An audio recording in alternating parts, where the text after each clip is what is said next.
guys, you welcome back on my YouTube channel Pen and Paper। आज की class में हमको डिस्कस करना था SCF LCM पे बेस्ड क्वेश्चंस और बाकी मैंने रैशनल इरेशनल पे अपनी अगली वीडियोस में मेहनत की है, तो आप वहाँ देखना, ठीक है ना। रैशनल और इरेशनल में आज का टॉपिक बहुत इंटरेस्टिंग होने वाला है, बिकॉज आज की क्लास में हम कई सारे क्वेश्चंस करेंगे जो कि अलग अलग, जो कि कॉन्सेप्ट तो एक ही है बट उनका जो विजुअलाइजेशन है, कैसे उसको आप विजुअल करोगे, कैसे आप उसको सोचोगे, कैसे आप इसको समझोगे, वो चीज़ भी मैंने पूरी तरह से कोशिश की है कि वो आज आपको दिखाई जाए, राइट। सो आज की क्लास में एक छोटी सी थ्योरम ऐसे छूट गई थी। थ्योरम क्या एक एग्जाम्पल ही आप कह लो, एक छूट गया था जो कि आपके कॉन्सेप्ट में बिल्डअप करने में मदद करेगा। तो पहला क्वेश्चन है, पहला थ्योरम है that any number is of the form 6n where n belongs to natural number can never end with the digit 0। ठीक है, ये क्लास सिर्फ इंग्लिश मीडियम वालों के लिए नहीं है, ये क्लास हिंदी मीडियम वाले बच्चे भी देख सकते हैं, इंग्लिश मीडियम वाले बच्चे भी देख सकते हैं। इट इज़ नॉट जस्ट कि मैंने सिर्फ इंग्लिश में लिखा है तो वो इंग्लिश वाले बच्चे देख सकते हैं, राइट। तो ये क्लास सबके लिए है। ओके, तो बने रहिए मेरे साथ और आप समझेंगे। आप हिंदी मीडियम में ही तो भी आप समझेंगे अच्छे से, और इंग्लिश मीडियम में भी है तो भी आप समझेंगे अच्छे से, ठीक है। ओके, तो अभी आपका एग्जाम्पल क्या था कि any number of is of the form 6n where n is any natural number can never end with the digit 0। ठीक है, वो नंबर जो 6n की फॉर्म में है, जहाँ पर जो उसकी पावर है n, वो कोई नेचुरल नंबर है, वो उसका जो लास्ट डिजिट है, जब आप उस पावर को अप्लाई करके आप एक पूरा कंप्लीट नंबर पाओगे तो वो चीज़ कभी भी 0 से एंड नहीं होगी, ठीक है ना। मतलब जैसे कि 6 की पावर अगर 2 है तो 6 की पावर 2 क्या होता है, 6 × 6 = 36, ठीक है ना। तो उस तरह से जब आप पावर को खोल कर, जब आप नंबर ऑब्टेन करोगे तो वो नंबर कभी भी 0 पर एंड नहीं होगा, ठीक है। ओके, अब इस चीज़ को प्रूफ करने के लिए कैसे इसको समझेंगे, कैसे इसको माने कि ये बिल्कुल सही चीज़ लिखी है, इसके लिए सबसे पहले प्रूफ देखते हैं। प्रूफ में फर्स्ट लाइन है दैट इफ 6n, जो 6n आपका दिया हुआ है, and with the digit 0, then it must have 5 as a factor, as a prime factor you can say.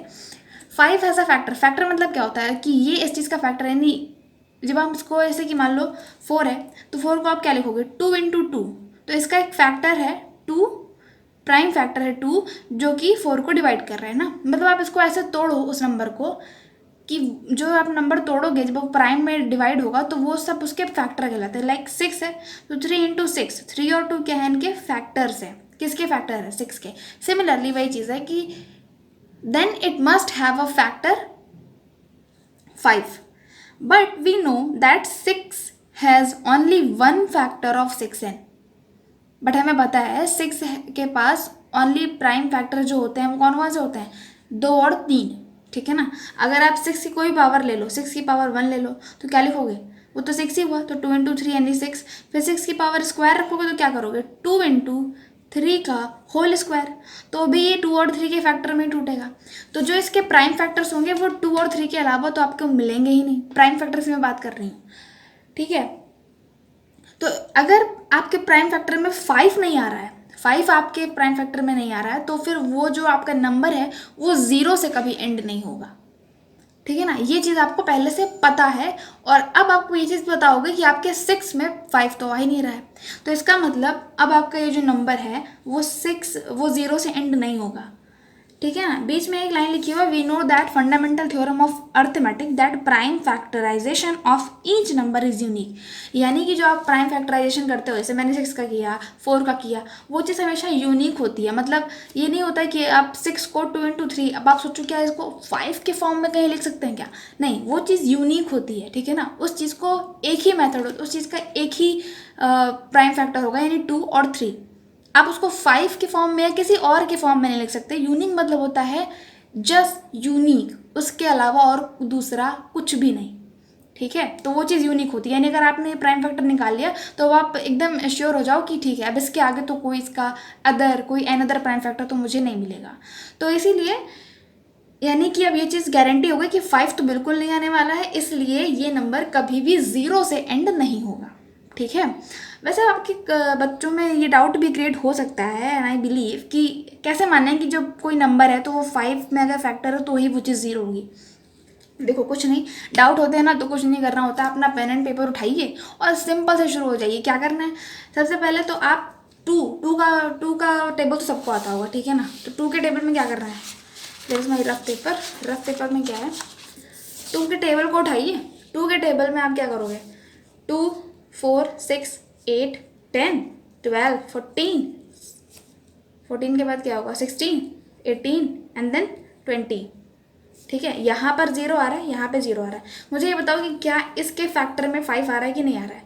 5 into 2 रेंग हुआ ना, ठीक है ना। और ये क्या है, 5 इंटू 4, 4 को आप 2 इंटू 2 करोगे कोई मतलब नहीं, बट 5 तो आ रहा है। ऐसे आप 3 के फैक्टर भी उठाओगे तो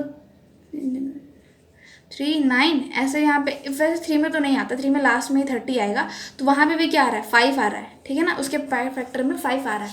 तो वो चीज़ आपको समझने में मदद करेगी कि जब भी आपके नंबर के लास्ट में 0 आ रहा है, मतलब आप बिल्कुल अश्योर हो जाइए कि वहाँ पर एक 5 का फैक्टर ज़रूर एग्जिस्ट कर रहा है। इसीलिए ये चीज़ पहले लाइन यहाँ पे लिखी गई है कि अगर आपके फैक्टर में 5 नहीं है तो वो नंबर 0 से एंड नहीं होगा। सो आई होप आपको ये थ्योरम बिल्कुल अच्छी तरह से समझ में आ गई होगी। इसी तरह एक थ्योरम और थी 4 की पावर n में, ठीक है ना। 4 की पावर n ही क्या, अगर आपको किसी पावर n निकालना है कि वो 0 से एंड हो रहा है कि नहीं हो रहा है, बस आप ये चेक कर लो कि उसके फैक्टर में 5 है या नहीं है। अगर नहीं है तो फिर डेफिनेटली वो 0 से एंड नहीं होगा। आ जाते हैं अब एक्सरसाइज में, बिकॉज मुझे लगा ये थ्योरम थोड़ी सी बताना ज़रूरी है। आगे की एक्सरसाइज है, आज थोड़ा सा ज़्यादा पढ़ना पड़ेगा और बहुत इंटरेस्टिंग है, बहुत मजा आया है, मैं आपको गारंटी देती हूँ। तो और सारे के सारे अभी तो मैंने सारे के सारे एग्जाम्पल्स और एक आध क्वेश्चंस लिए हैं, बट कॉन्सेप्ट से समझेंगे, आराम से समझेंगे और बस देखते रहिए। तो पहला है, use Euclid's division algorithm to find HCF 408 and 1032, ठीक है ना, 1032। यूक्लिड्स डिवीजन एल्गोरिथम का यूज़ करके आपको HCF फाइंड करना है। यूक्लिड्स डिवीजन एल्गोरिथम का मैंने क्या बताया था, मैंने स्टार्टिंग के क्लास में बता दिया था कि इस डिवीजन एल्गोरिथम का जो मेन मतलब होता है, जो मेन इसका मोटो होता है, वो यही होता है कि आपको इससे HCF निकालना आ जाता है, ठीक है ना, बड़े से बड़े नंबर का। तो ये तो काफ़ी बड़ा नंबर है, 1032 और 408 भी बड़ा नंबर है। तो इसको कैसे निकालेंगे यूक्लिड्स डिवीजन एल्गोरिथम से, देखते हैं। ओके सो यहाँ पे देखिए क्या कर रहा है, ऑन डिवाइडिंग 1032 बाई 408, बड़े नंबर को छोटे नंबर से घटाना है, यानी बड़े नंबर को आप डिविडेंड लोगे, छोटे नंबर को डिवाइजर लोगे। देन वी गेट क्या करेंगे, जब आपने यहाँ पे देखो, पहले तो यहाँ देख लो, 408 से जब डिवाइड किया 1032 को तो मुझे 2 टाइम्स ले जाना पड़ा, यानी क्वेश्चन 2 आया, रिमाइंडर 216 आया, ठीक है। तो इसको हम अगर हम यूक्लिड्स डिवीजन एल्गोरिथम के फॉर्म में लिखेंगे तो कैसे लिख देंगे, A is equals to BQ plus R, याद है ना। तो फिर ये चीज़ यहाँ पर, ये चीज़ यहाँ पे मिला लो, बिल्कुल सही है कि नहीं सही है। ये क्वेश्चन है, ये रिमाइंडर है, और ये आपका क्या है, डिवाइजर है, और ये आपका डिविडेंड है, ठीक है। तो पहले तो ये आ गया। फिर सेकेंड प्रोसेस में क्या करेंगे, इसको उठाएंगे और यहाँ रखेंगे, इसको बना देंगे अपना डिविडेंड। जो आपका डिवाइजर था अब वो डिविडेंड बन जाएगा, और जो आपका क्वेश्चन था वो अब डिवाइजर बन जाएगा। याद रखना इस बात को। क्या हो रहा है सेकेंड स्टेप में, क्या हो रहा है, आपका डिवाइजर डिविडेंड बन जा रहा है और क्वेश्चन आपका क्या बन जा रहा है, डिवाइजर बन जा रहा है, राइट है। तो लिखा ऊपर बस ये लिखा था कि ऑन डिवाइडिंग 108 बाई 126, जो कि आपके सेकेंड, इधर राइट साइड में फिर से देखना, 216 को आप डिवाइड करोगे 408 से, तो 1 टाइम लेके जाओगे 216 आएगा, फिर 192 आपका रिमाइंडर बचेगा, ठीक है। तो ये चीज़ इस वाले लाइन में लिख दी गई, ये मैंने एरो करके बताया कि इस स्टेप से यह आया है, ठीक है ना। आगे का आपको फिर समझ में आ गया होगा कि आगे फिर से आपका डिवाइजर डिवाइडेंड बन जाएगा और क्वोशिएंट रिमाइंडर बन जाएगा, डिवीजर बन जाएगा, ओके। तो अब 216 इक्वल्स टू 198 इंटू 1 प्लस 24, ठीक है ना। राइट साइड में फिर से देख लो, डिवाइड करने पर ये आया 192 216 1 192 24 आपका रिमाइंडर आया, वही चीज़ मैंने यहाँ लिख दी है, राइट है। उसके बाद नेक्स्ट आता है ऑन डिवाइडिंग दिस, फिर से समझ जाना कि क्या करना है, डिवाइजर को डिविडेंड बना देना है और रिमाइंडर को क्या बना देना है, डिवीजर बना देना है, ठीक है। तो आप ये काम कब तक करेंगे, ये काम तब तक करेंगे जब तक आपका रिमाइंडर 0 ना आ जाए, ठीक है। लास्ट में जब तक रिमाइंडर 0 ना आ जाए, और जैसे ही 0 आ गया तो जो आपका डिवीजर बन रहा होगा लास्ट में जो आपका डिवीजर बन रहा होगा वही आपका HCF आ जाएगा, सही है, वही आपका SCF आ जाएगा। अब डाउट ये उठता है कि ऐसा क्यों हो रहा है। देखो मेरा मोटो है कि आपको कॉन्सेप्ट भी देते जाना साथ साथ, ठीक है। तो आपको ये डाउट हो सकता है कि यार ये हो तो रहा है ठीक है, बट ये क्यों हो रहा है, ऐसा क्यों हो रहा है, ये क्यों हो रहा है ये भी मैं बताऊंगी, पर थोड़ा सा वेट करना पड़ेगा क्योंकि एक बहुत अच्छा क्वेश्चन अभी आपको आगे मिलने वाला है जो आपके इस डाउट को क्लियर करेगा। ओके, एक नोट में यहाँ देख लेते हैं। नोट में एक्चुअली क्या है, यहाँ पे जो आपका HCF ऑफ 192 और 24 का जो HCF है जो आपके सेकेंड स्टेप में यूज हुआ है, यानी क्वोशेंट का और इस डिवीजर का, सेकेंड स्टेप के क्वोशेंट और डिवीजर का जो HCF है, थर्ड स्टेप के क्वोशेंट और डिवीजर का, सॉरी रिमाइंडर होगा यहाँ पे, रिमाइंडर और डिवीज़र का जो HCF है, और साथ ही साथ 192 के रिमाइंडर और डिवीज़र का जो क्वोशेंट है, और साथ ही साथ आपके यहाँ पर क्या होगा 408 एंड 216। एक्चुअली सर एक रिमाइंडर नहीं, डिविडेंट और डिवाइज़र, डिविडेंट और डिवाइज़र, यानी कि यहाँ से देख लो, यहाँ से देख लो 192 और 24, 192 कहाँ पे है, ये 192 है, लास्ट से देखो, लास्ट से देखो 192 और 24, ये आपका ये आपका क्या है, डिविडेंट है, ये डिवाइजर है, इसका HCF इसके जस्ट ऊपर बढ़ लो 1216 और 198 192 इसका HCF और इसका HCF इसके जस्ट ऊपर वाला 408 और 216 इसका HCF क्या हो रहा है, सेम हो रहा है। क्यों सेम हो रहा है, बिकॉज ठीक है ना, यहाँ से ही जब इसको आगे बढ़ेंगे, इसको जब आगे बढ़ेंगे और जब इस डिवीज़र को डिविडेंड बनाएंगे और जब इस रिमाइंडर को जब इस डिवीज़र को डिविडेंड बनाएंगे और जब इस रिमाइंडर को डिवीज़र बनाएंगे तो फिर लास्ट में क्या मिल रहा है, 24 ही मिल रहा है जिसका रिमाइंडर 0 आ जा रहा है। ठीक है, 24 ही वो डिवीज़र मिल रहा है जिसके साथ डिवाइड करने पर रिमाइंडर 0 मिल जा रहा है। तो यानी प्रोसेस आप यहाँ से देख लो, या मतलब सेकेंड स्टेप से देख लो, थर्ड स्टेप से देख लो, या फिर ये लास्ट स्टेप ही देख लो, तो फिर आपका HCF सेम रहेगा हर प्रोसेस में। ठीक है, तो ये एक बहुत इंपॉर्टेंट चीज़ है, तो इससे कंफ्यूज मत होना। बाय द वे रिपीट करूँगी कि इसका जो कॉन्सेप्ट है वो आपको आगे मिलेगा। सो आगे देखते हैं इसका मेन कॉन्सेप्ट क्या है, बहुत इंटरेस्टिंग है, सो साथ ही साथ बने रहना। नेक्स्ट क्वेश्चन है, using prime factorisation find the HCF of 144198। ये आपके एक्सरसाइज का क्वेश्चन है, वहाँ से मैंने उठाया है। तो इसको क्या कर रहा है कि आपको using the prime factorisation, prime factorisation मैंने बता दिया, प्राइम फैक्टराइजेशन किसे कहते हैं। आप इसको बस प्राइम फैक्टर्स में क्या कर दो, डिवाइड कर दो। लाइक 6 को क्या कर दिया था, 3 × 2 कर दिया था, ठीक है ना, और 4 को 2 × 2, तो उसका जो प्राइम फैक्टर होगा वो आपका 2 कहलाएगा। आप उसका जो प्राइम फैक्टर है वो 2 का स्क्वायर है, ठीक है ना, सही से लिखें तो 2 का स्क्वायर 4 का प्राइम फैक्टर है, 3 × 6 6 का प्राइम फैक्टर है, ठीक है ना। 12 का प्राइम फैक्टर क्या होगा, सोचिए, बताओ, जल्दी बताओ। अच्छा बताओगे कैसे, बट ठीक है, 12 का प्राइम फैक्टर होगा 3 × 4 यानी कि 2 का स्क्वायर, तो 3 × 2 का स्क्वायर हो जाएगा आपका 12 का प्राइम फैक्टर, ठीक है।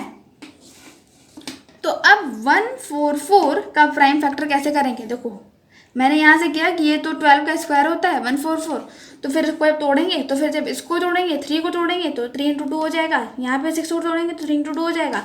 तो जब इसकी पावर को कलेक्ट करेंगे, ध्यान देना, पावर को जब कलेक्ट कर रहे हैं, यानी 2 कितने टाइम्स है, 4 टाइम्स है, 1 2 3 4, तो यानी 2 की पावर 4 × 3 का स्क्वायर, 3 कितने टाइम्स है, 2 टाइम्स है, 3 × 3 3 का स्क्वायर, ठीक है ना। तो ये इसका प्राइम फैक्टराइजेशन है। और 198 का क्या है कि 18 × 11 करने पे 198 आता है। 18 का फिर प्राइम फैक्टराइजेशन कैसे करेंगे, ये प्राइम फैक्टराइजेशन नहीं है बाय द वे, ध्यान देना। प्राइम फैक्टराइजेशन मतलब प्राइम नंबर के फैक्टर्स, और प्राइम नंबर्स आपको पता होने चाहिए कि वो नंबर जो सिर्फ खुद से या फिर 1 से डिवाइड होते हैं।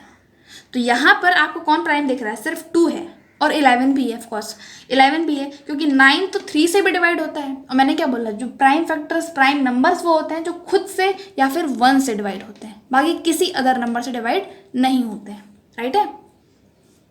तो यहाँ पर आपका 9 जो होगा ये प्राइम अभी नहीं, तो इसको प्राइम में कन्वर्ट कर लेते हैं। 3 × 3 2 11, तो 3 का स्क्वायर पावर कलेक्ट की इंटू 2 × 11, तो ये हो जाएगा आपका HCF। अच्छा, HCF में अब क्या करना होता है, HCF में आपको लीस्ट पावर उठा के रखनी होती है, कॉमन होना चाहिए।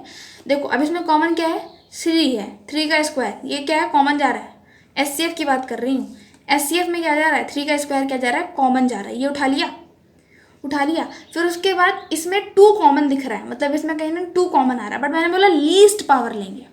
क्या पावर लेंगे? लीस्ट पावर लेंगे। तो 2 और 1 में सबसे छोटी पावर कौन सी है? 1 वाली, तो इसको उठा लेंगे।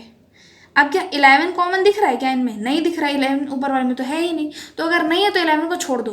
ठीक है, 3 वाले में 3 स्क्वायर उठा लिया। स्क्वायर क्यों लिया? बिकॉज ये पावर भी यहाँ पे कॉमन थी, और लीस्ट भी कह लो, जो भी कह लो, ठीक है ना। तो ये चीज़ कॉमन थी और यहाँ पे 2 हो जाएगा, फिर 11 को छोड़ देंगे, ये बन जाएगा आपका एचसीएफ। एचसीएफ कैसे? 3 स्क्वायर इंटू 2, 3 का स्क्वायर इंटू 2, तो ये 9 इंटू 2 इज इक्वल्स टू 18, ये आएगा आपका एचसीएफ। एलसीएम की अगर बात करें तो एलसीएम में 3 स्क्वायर इंटू 2 की पावर 4 इंटू 11, ये कैसे है? एलसीएम कैसे आया मैम?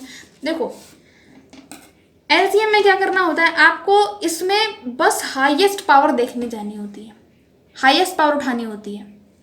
हाईएस्ट पावर देखो ना, इसमें हाईएस्ट भी यही है, लोवेस्ट भी यही है, कॉमन भी यही है, तो इसमें तो कोई डाउट ही नहीं होना चाहिए। इसमें क्या करना है, सीधे सीधे आप 3 का स्क्वायर उठा लो। ठीक है, उठा लिया। यहाँ से समझने की है कि 2 है यहाँ पे और यहाँ पे 2 का है पावर 4 है, तो आपको एलसीएम में 2 की बड़ी पावर उठानी है। एचसीएफ में क्या किया? छोटी पावर उठाई, और जो कॉमन थे वही उठाया, इसीलिए 11 नहीं उठाया। बट एलसीएम में क्या करना है, सब कुछ उठाते जाना है, बट पावर बड़ी होने के साथ। अब सब कुछ का मतलब क्या? क्या हम यहाँ पे 11 भी उठा लेंगे? हाँ उठा लेंगे, 11 भी उठा लेंगे और 2 की पावर 4 उठाएंगे, 2 नहीं उठाएंगे। ठीक है ना। तो कुल मिला के क्या आया? 3 का स्क्वायर 2 की पावर 4 इंटू 11, और इसको सॉल्व किया, आंसर आ गया 1584, 1584, राइट। तो ये रहा आपका एचसीएफ और एलसीएम का कॉन्सेप्ट। ठीक है, आगे बढ़ जाते हैं। आगे के भी क्वेश्चन इसी तरह बहुत इंटरेस्टिंग है। फर्स्ट क्वेश्चन आपका आता है, find the largest number which is divisible by 248 and 1032 leaving remainder 8 in each case. Hindi में बता देती हूँ क्या लिखा हुआ है। फाइंड द लार्जेस्ट नंबर, आपको वो लार्जेस्ट नंबर फाइंड करना है विच डिवाइड्स, जो डिवाइड करता है 248 को। 248 को क्या करता है? डिवाइड करता है, और 1032 को डिवाइड करता है। ठीक है ना, 2 नंबर से इसको मिल गया 248 और 1032 living remainder 8 in each case. Living remainder 8 in each case यानी 8 को, जो आपका रिमाइंडर है, अगर उस रिमाइंडर को हटा दिया जाए, ध्यान से समझना, बस सारा गेम यहीं पर है। एचसीएफ निकालना तो सबको आ जाएगा, एलसीएम निकालना सबको आ जाएगा, बट ये कॉन्सेप्ट क्या है, अब ये बताएगा आपको करना क्या है। लिविंग रिमाइंडर, इस रिमाइंडर को अगर हटा दें, इस 8 वाले रिमाइंडर को अगर हटा दें, तो वो नंबर इन दोनों नंबर को डिवाइड कर दे रहा है। ठीक है ना। सबसे पहले क्या करते हैं, इस रिमाइंडर को, जो रिमाइंडर आ रहा है उस नंबर से डिवाइड करने पर बोल रहा है कि अगर हम नंबर को से डिवाइड करें और इस रिमाइंडर को हटा दें, 8 को हटा दें, तो फिर क्या मिलेगा? ये चीज़ इसको पूरी तरह डिवाइड कर देगी, वो नंबर। तो उस नंबर को पाने के लिए, जो नंबर इसको पूरी तरह डिवाइड कर दे रहा है, हमें सबसे पहले क्या करना होगा? पहले तो ये रिमाइंडर गायब कर देना होगा, क्योंकि अगर ये रिमाइंडर जुड़ा रहा तो फिर ये इसको कंप्लीटली डिवाइड नहीं करेगा। अगर अभी भी नहीं समझ में आ रहा तो फिर से रिप्ले करो, वहाँ से जहाँ से मैंने समझाना स्टार्ट किया, फिर समझ में आ जाएगा। ठीक है, तो ये चीज़ आ गई। उसके बाद, और उससे भी पहले आपको अब ये चीज़ है कि कंफ्यूजन हो सकती है यार कि एचसीएफ निकालना है, एचसीएफ निकालना है कि एलसीएम निकालना है। कोई नहीं, सबसे पहले तो डेफिनेशन अपनी क्लियर रखो। एचसीएफ में क्या करना है? The highest common factor, highest common factor which divides all the given number. ठीक है, मिल गया कॉन्सेप्ट। एचसीएफ क्या करता है? आपके दिए हुए नंबर्स को, जिनका आपको एचसीएफ निकालना है, उन नंबर्स को वो पूरी तरह से डिवाइड कर देता है, राइट है। एलसीएम में क्या है? द लोवेस्ट और लीस्ट, कहीं कहीं लोवेस्ट लिखा होता है, कहीं कहीं लीस्ट लिखा होता है, तो don't be confuse. Lowest common multiple, lowest common multiple, the LCM of 2 और मोर, राइट, यहाँ पे मोर होगा, 2 या 2 से ज़्यादा नंबर, और स्मॉलेस्ट पॉजिटिव इंटीजर होगा वो एलसीएम, जो क्या हो कर रहा होगा, जो खुद डिवाइड हो रहा होगा। डिफरेंस अगर आपको समझना तो सीधा से याद रखो कि एचसीएफ डिवाइड करता है, एलसीएम डिवाइड होता है। एचसीएफ सबसे बड़ा होता है, एलसीएम सबसे छोटा होता है, और दोनों के दोनों पॉजिटिव होता है, ये चीज़ कॉमन है।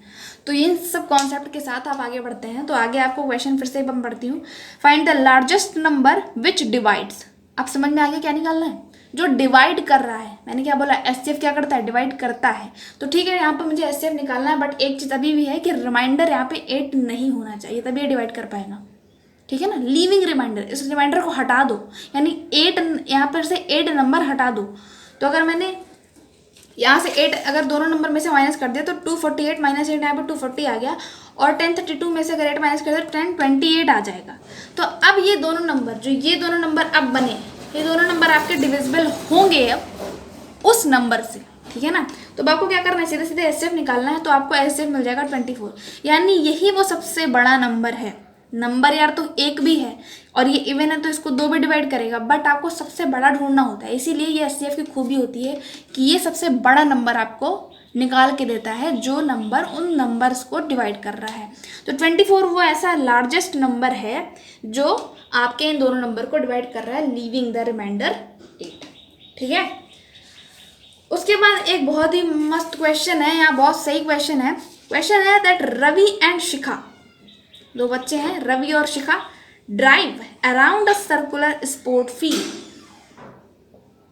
Drive a circular sport field, एक सर्कुलर स्पोर्ट फील्ड के चारों तरफ, सर्कुलर है मीन्स सर्कल के चारों तरफ क्या कर रहे हैं, ड्राइविंग कर रहे हैं।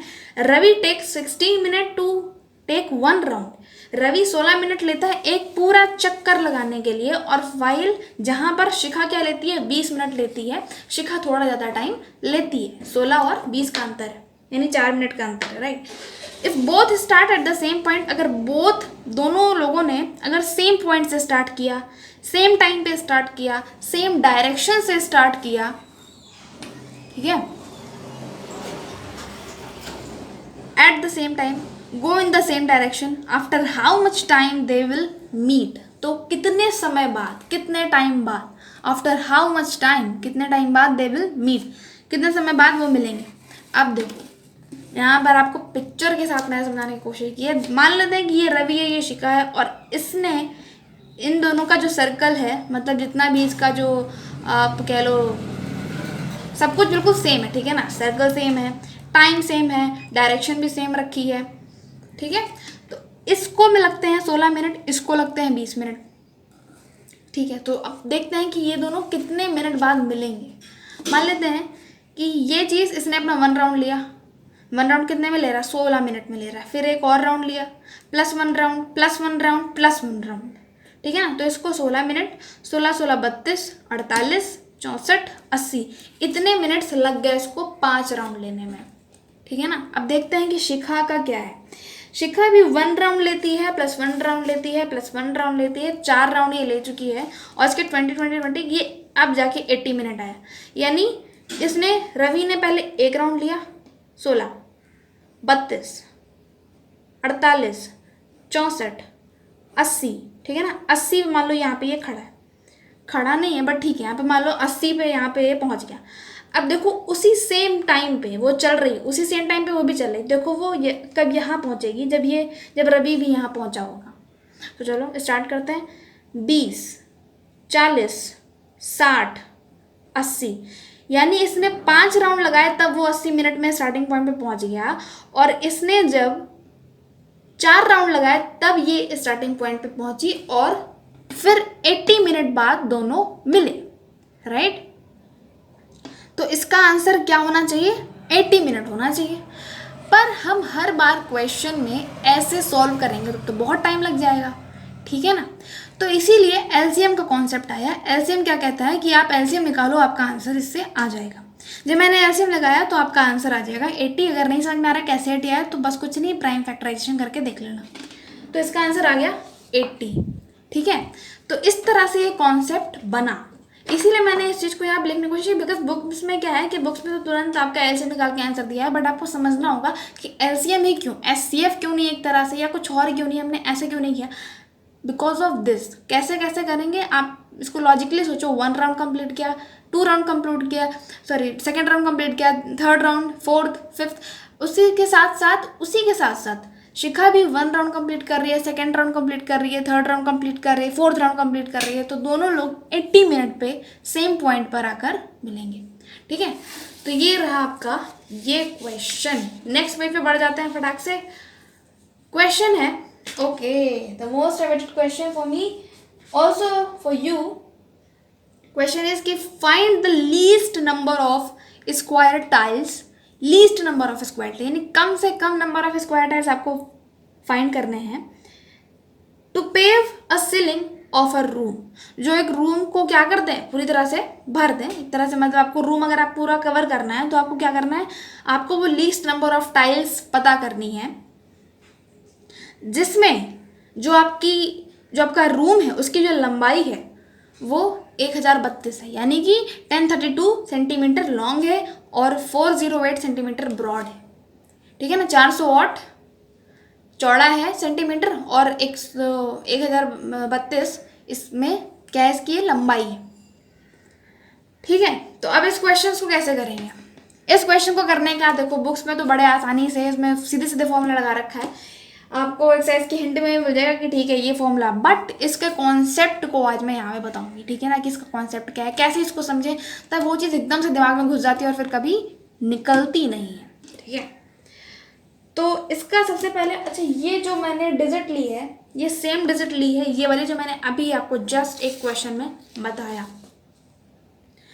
जो एक क्वेश्चन में क्या किया अभी फर्स्ट वाले क्वेश्चन में, जो भी यूक्लिड्स डिवीजन एल्गोरिथम की यूज से मैंने बताया था ना, ये वही क्वेश्चन यहाँ पर लिया है, वही डिजिट ली है। वाई वही डिजिट, बिकॉज बोला था ना कि समझाऊंगी, तो उसके लिए इस डिजिट को लेना कंपलसरी हो गया। तो देखो ये इतना लंबा है और इतना क्या है, चौड़ा है। सबसे पहले क्या करो, यूक्लिड्स डिवीजन एल्गोरिथम क्या बोलती है कि सबसे पहले छोटे वाले से बड़े वाले को क्या कर दो, डिवाइड कर दो। तो डिवाइड कर दिया तो ये सब आया। अब इसको थोड़ा सा लॉजिकली समझते हैं। सपोज कि ये चीज़ आपकी 1032 सेंटीमीटर लंबा है और 408 सेंटीमीटर चौड़ा है, मान लिया। अब आपको क्या करना है, इस रूम को टाइल्स की सहायता से फिलअप करना है। कैसे फिलअप करेंगे, आप सबसे पहले क्या समझोगे, आप सबसे पहले क्या कर सकते हो कि यार ठीक है ये चीज़ है तो हम इतना ही बड़ा कोई स्क्वायर उठा के यहाँ बीच में रख देते हैं। ठीक है ना, लॉजिकली तो आप ऐसे ही समझोगे। तो ठीक है, उठा लिया, फिर यहाँ पे मैंने इसको यहाँ पे पुट कर दिया। ठीक, अब जब इसको मैंने फिलअप कर दिया तो इतनी चीज़ तो यहाँ भर गई। आगे की चीज़ क्या बची, आगे इतना सेंटीमीटर बच गया। करेक्ट है, कितना सेंटीमीटर बच गया, 216 सेंटीमीटर यहाँ पे ये चीज़ बच गई। ओके ओके, अब क्या करेंगे, अब इसमें से ये रहा आपका 226 और ये लंबाई सेम ही है इस वाली लंबाई के अकॉर्डिंग। तो अब 216 सेंटीमीटर का उठाया, बिकॉज इतना ही भर सकते हैं ना, इतने, अब इससे लंबा तो ला नहीं सकते। तो एक काम करते हैं कि इतने का स्क्वायर, इतने सेंटीमीटर का स्क्वायर उठाते हैं और यहाँ पे फिल कर देते हैं। ठीक है, तो ये उठा के यहाँ फिल कर दिया। अब क्या करेंगे, अब इतना डिस्टेंस बच गया, ये डिस्टेंस क्या है 192। अब देख लो ये अपना एग्जाम्पल क्या किया था, 1032 को डिवाइड किया 408 से तो आया आपका 216। सेम सेम सेम, यहाँ पर 216 आया था। ठीक है ना, तो वही चीज़ की गई थी कि इस टाइल्स को, छोटे वाले टाइल्स को यहाँ भर दिया तो ये बचा आपका, रिमाइंडर कुछ और नहीं, यही है जो बच रहा था, ये डिस्टेंस। उसके बाद फिर आपने इसी टाइल्स को, इसी सेंटीमीटर के टाइल्स को भर दिया, तो इसका मतलब आप इसमें से इसको जब माइनस, जो आप इसमें से इसको डिवाइड करोगे तो आपका आएगा 192। ठीक है, 192 आ गया, यानी कि अब आपका ये डिस्टेंस बच गई। देख लो वर्क कर रही है साथ ही साथ, यही है इसका कॉन्सेप्ट। यहाँ पे ये चीज़ क्या हो गई, 192 बच गई। अब 192 को क्या करोगे, 192 को 216 से जब आप डिवाइड करोगे तो आपको फिर एक टाइल्स लगानी पड़ेगी, एक टाइल्स, याद रखना एक टाइल्स। बिकॉज वाई एक tiles, because it is into 1। अगर इंटू 2 होता तो आपको वही चीज़ 2 बार करनी होती। ठीक है, तो यहाँ पे एक टाइल्स लगा दी। उसके बाद 24 सेंटीमीटर बच गया। 24 सेंटीमीटर किधर बच गया, 24 सेंटीमीटर इस साइड बच गया। क्यों, क्योंकि ये है ना, तो मैंने इतनी एक टाइल्स उठाई और यहाँ पे लगा दी। अब इधर क्या बच गया, 24 सेंटीमीटर फिर बच गया। तो 24 सेंटीमीटर बच गया और साथ ही साथ ये भर चुका है, ये भर चुका है, ये भर चुका है। बचा कौन सा है, ये डिस्टेंस बची हुई है खाली, यानी कि अब इतना डिस्टेंस ये बची है और ये 24 तो बचा ही है। तो 24 गुणे 8 अगर कर दें, यानी अगर इसमें हम 24 की 8 अगर टाइल्स लगा दें तो ये चीज़ पूरी तरह से फिल हो जाएगी। ठीक है, तो इसीलिए अब इसका जो आंसर आ रहा है, जो इसका HCF आ रहा है वो 24 आ रहा है। ठीक है, तो इससे अब क्या समझ में आया मैम, 24 मतलब क्या, लास्ट में क्या मतलब, देखो लास्ट में जो बच रहा है, जो लास्ट में बच रहा है वही आपकी साइज होगी उस स्क्वायर की। यानी आपको कितने स्क्वायर के, कितने साइज की आपको स्क्वायर्स लेने हैं, 24 सेंटीमीटर के साइज के आपको स्क्वायर्स उठाने हैं। और कितने उठाने हैं, बिकॉज क्वेश्चन तो ये है कि find the least number. Number पूछा है आपको, साइज नहीं पूछा है, नंबर पूछा है। तो नंबर क्या करेंगे, नंबर कुछ नहीं, कितने साइज में भरने हैं, तो कुछ नहीं, इतना गुणे इतना करके, बट यहाँ पे क्या कर दो 24 गुणे 24 कर दो, यानी इसका जो आपका जो रेक्टेंगुलर है इसकी पूरी की पूरी पूरा का पूरा एरिया लेना है और यहाँ पे क्या कर देना है, इसके एरिया से आपको डिवाइड कर देना है। ठीक है, तो आपको मिल जाएगा कि कितने आपको यहाँ पे टाइल्स चाहिए, बिकॉज आपसे नंबर पूछा है, again I am repeating, number पूछा है, साइज नहीं पूछी है। तो क्या करेंगे, जब आपको नंबर डिवाइड करेंगे तो 731 आपका आंसर आ जाएगा। तो ये रहा आपका number of the tiles of size 24 centimetre square है। ठीक है ना, ये स्क्वायर है। Of course number of square tiles ही पूछा था, इसीलिए यहाँ पे हमने यूक्लिड्स डिवीजन एल्गोरिथम लगाया। तो ये था आपका कॉन्सेप्ट। ठीक है ना, आगे बढ़ जाते हैं इसी के साथ। एक लास्ट क्वेश्चन है, ये बहुत अच्छा क्वेश्चन है, इसलिए मैंने इस क्वेश्चन को भी पिकअप कर लिया। क्वेश्चन क्या है, find the set of English mathematics and science books, okay sorry 3 sets of English mathematics science books containing 336 220 240 and 96 books respectively have to be stacked in such a way that all the books are stored subject wise and height of each books is same। ठीक है ना, English mathematics और science की आपके पास 336 240 और 96 books हैं respectively. ठीक है ना, एक एक करके हैव टू बी स्टेक, उनको क्या करना है, हमको स्टॉक में रखना है in such a way that all books store subject wise, जिसमें कि सारी बुक्स को क्या करना है, सब्जेक्ट वाइज स्टोर करना है। And height of each stack is same, और हर स्टॉक की साइज क्या होनी चाहिए, सेम होनी चाहिए।